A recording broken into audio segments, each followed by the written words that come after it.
मधुबन के बाबा,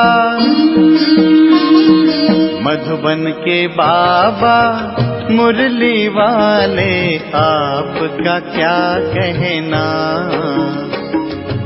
आपका क्या कहना। ओम शांति।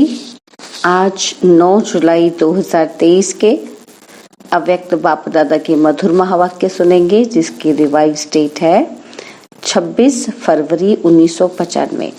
मुरली का सार है, संगम युग उत्सव का युग है, उत्सव मनाना अर्थात अविनाशी उमंग उत्साह में रहना।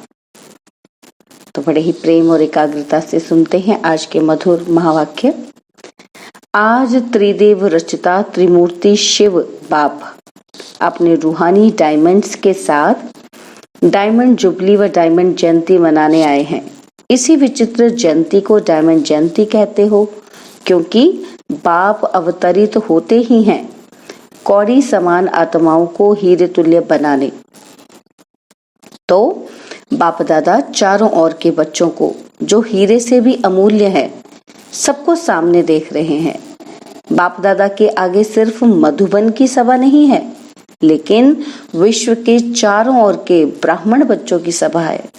सबके दिल की मुबारक के स्नेह भरे गीत कहो, बोल कहो, बाप समीप से सुन रहे हैं।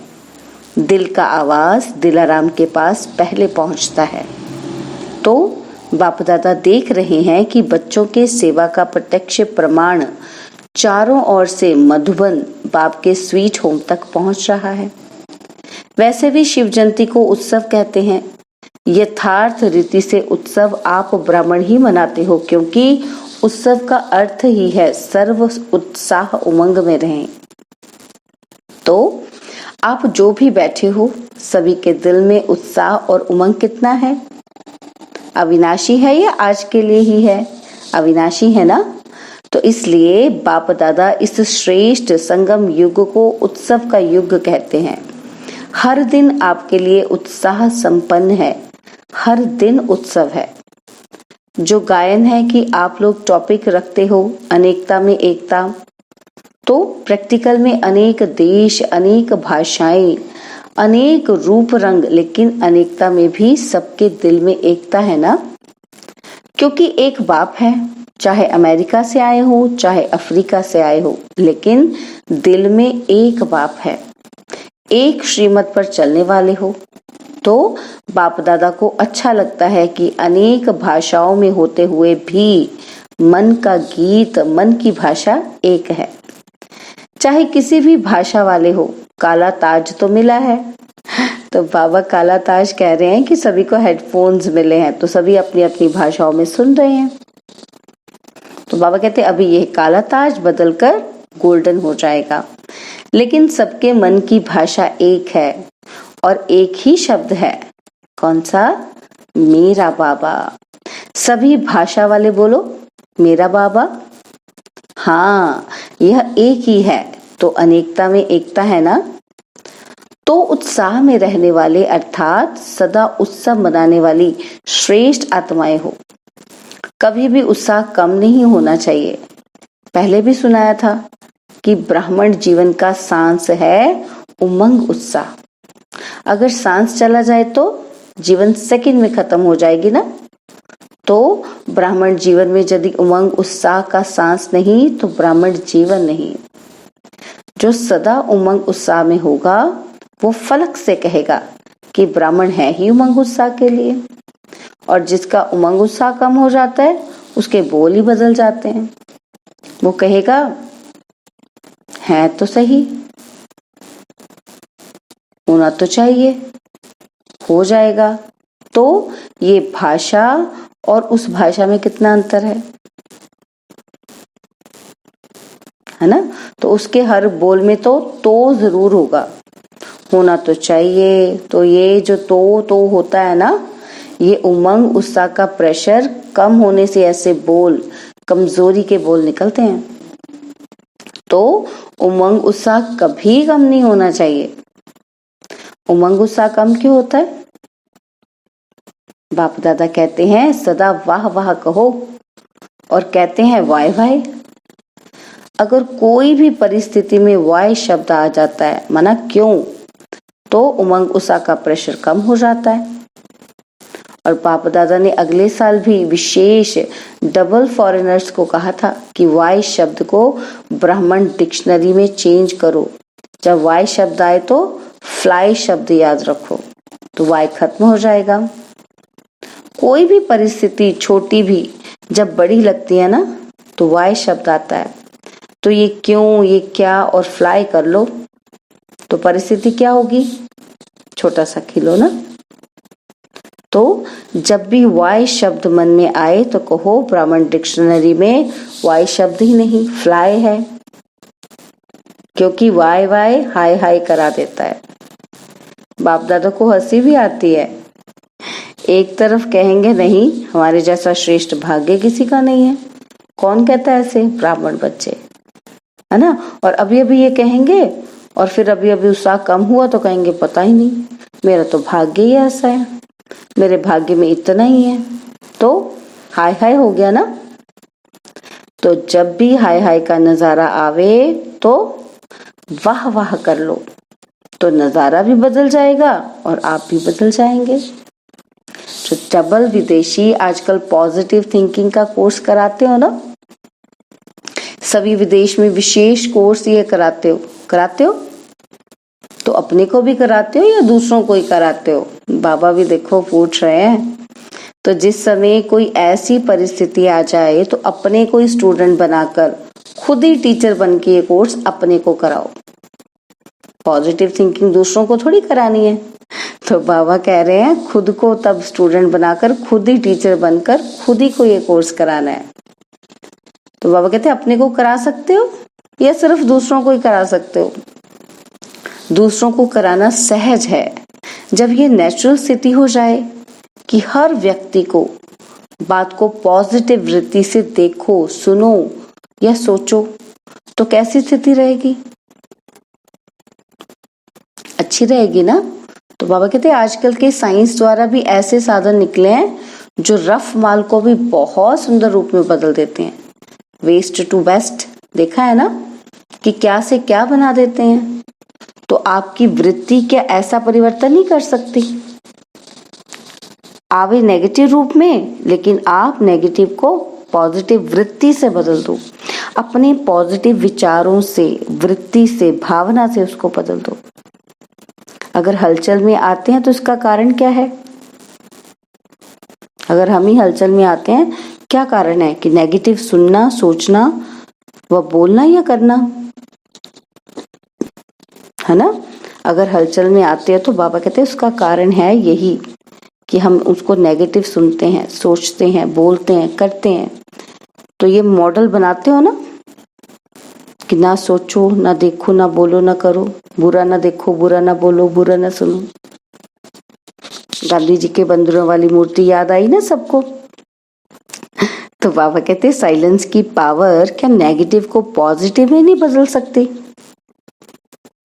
आपका मन और बुद्धि ऐसा बन जाए जो नेगेटिव टच ही नहीं करे, सेकंड में चेंज हो जाए।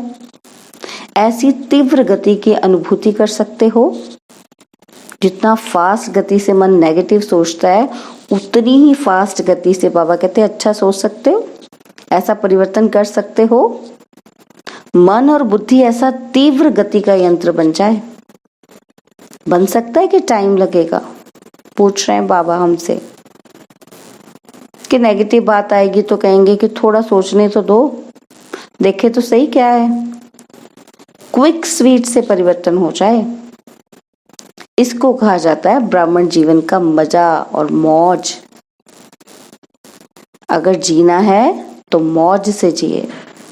सोच सोच कर जीना वो जीना नहीं है। टेंशन ले लेके जी जाना, बाबा कहते वो जीवन नहीं है। आप लोग तो औरों को कहते हो कि राजयोग जीवन जीने की कला है, तो आप लोग राजयोगी जीवन वाले हो ना, कि सिर्फ कहने वाले हो? जब राजयोग जीने की कला है तो राजयोगियों की कला क्या है? यही है ना। तो उत्सव मनाना अर्थात मौज में रहना। तो मन भी मौज में, तन भी मौज में और संबंध संपर्क में भी मौज में। मौज ही मौज लगा दी बाबा ने। तो कई बच्चे कहते हैं कि अपनी रीति से तो ठीक रहते हैं, अपनी मौज में रहते हैं हम, लेकिन संबंध संपर्क में भी मौज में रहे ये कभी कभी होता है ना। हम अपने आप में तो हम मस्ती में रहते हैं जी, औरों के साथ हम कट ऑफ रहते हैं। तो बाबा कहते हैं लेकिन संबंध संपर्क ही तो आपकी स्थिति का पेपर है ना। अपने आप में तो हर कोई अच्छा रह लेगा, पेपर कब आता है? जब हमें संगठन में रहना पड़ता है, संबंध संपर्क में आना पड़ता है।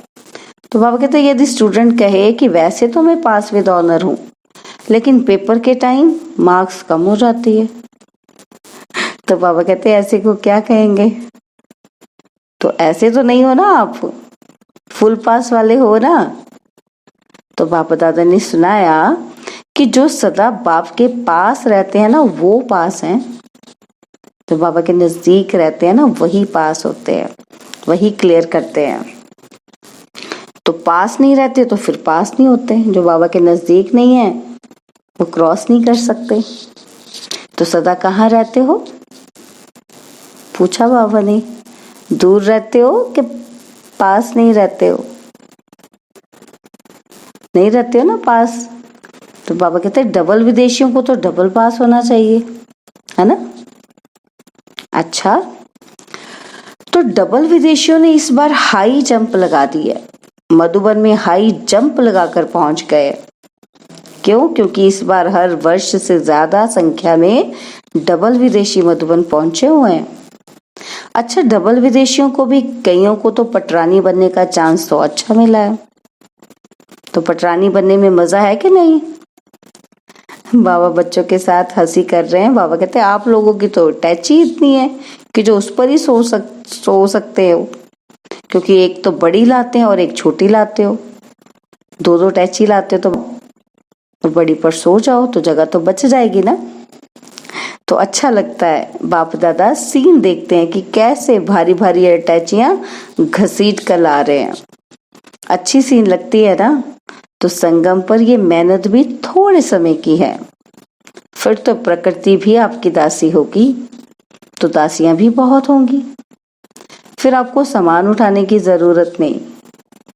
अभी अपना राज्य स्थापन हो रहा है, इस समय गुप्त वेश में हो, सेवाधारी हो, और फिर राज्य अधिकारी बनेंगे। तो सेवाधारियों को तो सब प्रकार की सेवा करनी पड़ती है, जितनी अभी तन मन धन और संपर्क से सेवा करते हो ना, उतना ही फिर वहां सेवाधारी मिलेंगे। तो सबसे पहले तो ये प्रकृति के 5 तत्व ही आपके सेवाधारी बनेंगे। अपना राज्य भाग्य स्मृति में है ना, कितने बारी राज्य अधिकारी बने हैं? कितनी ही बार बने हैं। बाबा कहते अनगिनत बार बने हो और बनते ही रहेंगे। लेकिन राज्य अधिकारी से भी अब का सेवाधारी जीवन श्रेष्ठ है। क्यों? क्योंकि अभी बाप और बच्चों का साथ है। चाहे किसी भी प्रकार की सेवा है, लेकिन सेवा का प्रत्यक्ष फल अभी मिलता है। बाप का स्नेह, सहयोग और बाप द्वारा मिले हुए खजाने प्रत्यक्ष फल के रूप में मिलते हैं। जब भी कोई विशेष सेवा करते हो और युक्ति युक्त सेवा करते हो तो कितनी खुशी होती है ना। तो उस समय के चेहरे का फोटो निकालो तो कैसा होता है। और एक तरफ सेवा करते हो और दूसरी तरफ प्रत्यक्ष फल आपके लिए सदा तैयार ही है। एक हाथ से सेवा करो और दूसरे हाथ से फल खाओ। ऐसे अनुभव होता है कि सेवा में बड़ी मेहनत है। सेवा में हलचल होती है या नहीं, कि कभी कभी होती है। ये हलचल ही परिपक्व बनाती है, अनुभवी बनाती है। हलचल में इसलिए आते हो जो सिर्फ वर्तमान को देखते हो, लेकिन वर्तमान में छिपा हुआ भविष्य जो है ना वो स्पष्ट नहीं दिखाई देता, इसलिए हलचल में आ जाते हैं। कोई भी बड़े से बड़ी नाजुक परिस्थिति वास्तव में आगे के लिए बहुत बड़ा पाठ पढ़ाती है। परिस्थिति नहीं है, लेकिन वो आपकी टीचर है। उस नजर से देखो कि इस परिस्थिति ने क्या पाठ पढ़ाया, इससे हमने क्या सीखना है। इसको कहा जाता है नेगेटिव को पॉजिटिव में चेंज करना। सिर्फ परिस्थिति को देखते हो तो घबरा जाते हो, और परिस्थिति माया द्वारा सदा नए नए रूप से आएगी। वैसे ही नहीं आएगी कि जिस रूप में आ चुकी है, उस रूप में नहीं आएगी, सेम उसी स्टाइल में नहीं परिस्थितियां आएंगी, नए रूप में आएंगी। हर बार नई तरह की परिस्थिति आएगी, नया चैलेंज आएगा, तो उसमें घबरा जाते हैं कि ये तो नई बात है, ये तो होता ही नहीं है, ये तो होना ही नहीं चाहिए। लेकिन समझ लो क्या, कि माया अंत तक बहुरूपी बन बहुरूप दिखाएगी। माया को बहुरूपी बनना बहुत जल्दी और अच्छा आता है। जैसे आपकी स्थिति होगी ना, वैसी परिस्थिति बनाकर आएगी। अगर उदास है तो उदासी के और कारण बनते जाएंगे। अगर जोश है, होश नहीं है, तो और ऐसी परिस्थितियां आती जाएंगी। आज मानो आप थोड़ा सा अलबेले जीवन में हो, तो माया भी उसी अलबेली परिस्थिति के रूप में आएगी। आज मूड थोड़ी ऑफ है, जैसी होनी चाहिए वैसी नहीं है, तो मूड ऑफ की परिस्थिति के रूप में आएगी। और फिर सोचते हैं कि पहले ही मैं सोच रही थी, फिर देखो ये और ऐसे हो गया। इसलिए माया को देखने के लिए, जानने के लिए त्रिकालदर्शी और त्रिनेत्री बनो। आगे पीछे सामने त्रिनेत्री बनो। बुद्धि तीक्ष्ण बनेगी ना बाबा की याद से, तभी तो जान पाएंगे। तो आप सभी त्रिनेत्री और त्रिकालदर्शी हो ना? तो डबल फॉरेनर्स त्रिकालदर्शी हैं, यस और नो? सब बोलो हाँ जी या ना जी। तो आवाज आई हाँ जी। अपनी भाषा से तो अच्छा बोलते, सब खुश हो। फिर से बच्चे कहते हाँ जी। तो इतने बड़े संगठन में मजा आ रहा है? बच्चे कहते हाँ जी। कोई ये तो नहीं सोच रहे कि अगले वर्ष भीड़ में नहीं आएंगे, थोड़ा पीछे आएंगे। तो संगठन का मजा भी प्यारा है। वैसे आना तो प्रोग्राम प्रमाण ही, ज्यादा नहीं, लेकिन आदतें ऐसी होनी चाहिए जो सब में एडजस्ट कर सके।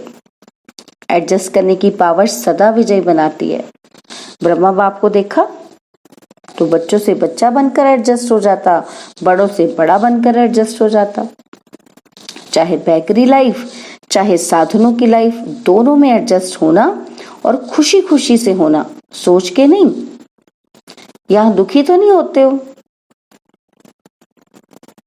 लेकिन खुशी के बजाय थोड़ा सोच में पड़ जाते, अरे ये क्या हुआ, कैसे हो गया। तो सोचने वालों को एडजस्ट होने के मजे में कुछ समय लग जाता है, का मजा थोड़ा कम हो जाता है। तो अपने को चेक करो कि कैसी भी परिस्थिति हो, चाहे अच्छी हो चाहे हिलाने वाली हो, लेकिन हर समय हर सर्कमस्टांस के अंदर अपने को एडजस्ट कर सकते हो, कर सकते हैं। डबल फॉरेनर्स को अकेलापन भी अच्छा लगता है और कंपेनियन भी बहुत अच्छे लगते हैं, लेकिन कंपनी में हो या अकेले हो, दोनों में एडजस्ट होना है। ये है ब्राह्मण जीवन। ऐसे नहीं कि संगठन हो तो माथा भारी हो जाए, नहीं मुझे तो एकांत चाहिए, ये घमासान में नहीं, मुझे तो अकेला चाहिए। मन अकेला अर्थात बाहर मुक्ता से अंतर्मुक्त में चले जाओ तो अकेलापन है। कोई कहते हैं ना कि अकेला कमरा चाहिए, दो भी नहीं चाहिए। अकेला मिले तो भी मौज से सो, और 10 के बीच में भी सोना हो तो मौज से सो। तो फॉरेनर्स 10 के बीच में सो सकते हैं कि मुश्किल है? सो सकते हैं। और बच्चे कहते हैं हाँ जी। अच्छा, तो बाबा कहते अभी अगले वर्ष ना 20 को सुलाएंगे। तो बाबा भी चेक कर रहे हैं ना बच्चों को। अब बाबा कहते देखो समय बदलता रहता है और बदलता रहेगा। दुनिया की हालतें नाजुक हो रही हैं और भी होंगी, होनी ही है। अभी सिर्फ एक स्थान पर अलग अलग होती है और आखिर में सब तरफ इकट्ठी होगी। तो नाजुक समय तो आना ही है। समय नाजुक हो, लेकिन आपकी नेचर नाजुक नहीं हो। कईयों की नेचर बहुत नाजुक होती है ना, थोड़ा सा आवाज हुआ, थोड़ा सा कुछ हुआ तो डिस्टर्ब हो गए। इसको कहते हैं नाजुक स्थिति, नाजुक नेचर। तो नाजुक नेचर नहीं हो, जैसा समय वैसा अपने को एडजस्ट कर सको। ये अभ्यास आगे चलकर आपको बहुत काम में आएगा, क्योंकि हालतें सदा एक जैसी नहीं रहनी है और फाइनल पेपर आपका नाजुक समय पर ही होना है। अब बाबा सीरियस होकर समझा रहे हैं हमें, आराम के समय पर नहीं होना है, नाजुक समय पर होना है। तो जितना अभी से अपने को एडजस्ट करने की शक्ति होगी ना, तो नाजुक समय पर पास विद ऑनर हो सकेंगे। पेपर बहुत टाइम का नहीं है, पेपर तो बहुत थोड़े समय का है, लेकिन चारों ओर की नाजुक परिस्थितियां, उनके बीच में पेपर देना है। इसलिए अपने को नेचर में भी शक्तिशाली बनाओ। क्या करें, ये तो मेरा नेचर ही है, मेरी आदत ही ऐसी है, ये नहीं, इसको नाजुक नेचर कहा जाता है। देखो, बाप दादा ने स्थापना के आदि में सब अनुभव करा लिया। जब आदि हुई, स्टार्टिंग में तो राजकुमार और राजकुमारियों से भी ज्यादा पालना, साधन सब अनुभव कराया और आगे चल के बैगरी लाइफ का भी पूरा अनुभव कराया। तो जिन्होंने दोनों अनुभव किया, उनकी आदत बन गई। तो आप लोगों के आगे तो ऐसा समय आया ही नहीं, लेकिन अब आना है। जहां भी रहते हो सभी हिलने हैं, सब आधार टूटने हैं। तो ऐसे टाइम पर क्या चाहिए? एक ही बाप का आधार चाहिए।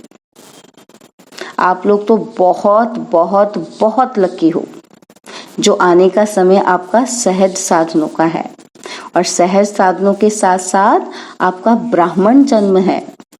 लेकिन साधन और साधना दोनों को देखते साधना को नहीं भूल जाना, क्योंकि आखिर में साधना ही काम आनी है। समझा? अच्छा, चारों ओर के अमूल्य विशेष रत्नों को सदा हर दिन उत्साह से उत्सव मनाने वाली श्रेष्ठ आत्माओं को, सदा स्वस्थिति और सेवा के उन्नति में बैलेंस रखने वाली ब्लेसिंग के अधिकारी आत्माओं को, सदा परिस्थिति को सहज पार करने वाले ऐसे अचल अडोल महावीर आत्माओं को बाप दादा का याद, प्यार और नमस्ते। हम रूहानी बच्चों की रूहानी बाप दादाजी को दिलवा जान सिकवा प्रेम से नमस्ते। ओम शांति। प्यारे बाबा, मीठे बाबा, मेरे बाबा, शुक्रिया बाबा, शुक्रिया बाबा, शुक्रिया। बाबा ने आज हमें वरदान दिया, संपूर्णता द्वारा संपन्नता की प्रारब्ध का अनुभव करने वाले सर्व झमेलों से मुक्त भव। संपूर्णता द्वारा संपन्नता की प्रारब्ध का अनुभव करने वाले सर्व झमेलों से मुक्त भव। संगम युग पर सागर गंगा से अलग नहीं, गंगा सागर से अलग नहीं। इसी समय नदी और सागर के समाने का मेला होता है। जो इस मेले में रहते हैं वह सर्व झमेलों से मुक्त हो जाते हैं। लेकिन इस मेले का अनुभव वही कर सकते हैं जो समान बनते हैं। समान बनना अर्थात समा जाना। जो सदा स्नेह में समाये हुए हैं वह संपूर्णता और संपन्नता की प्रारब्ध का अनुभव करते हैं। उन्हें कोई भी अल्पकाल के प्रारब्ध की इच्छा नहीं रहती। स्लोगन है, सदा एक बाप के श्रेष्ठ संग में रहो तो होलिएस्ट और हाईएस्ट बन जाएंगे। सदा एक बाप के श्रेष्ठ संग में रहो तो होलिएस्ट और हाईएस्ट बन जाएंगे। ओम शांति। और अब यह एक बहुत अच्छी वीडियो भी जरूर देखें।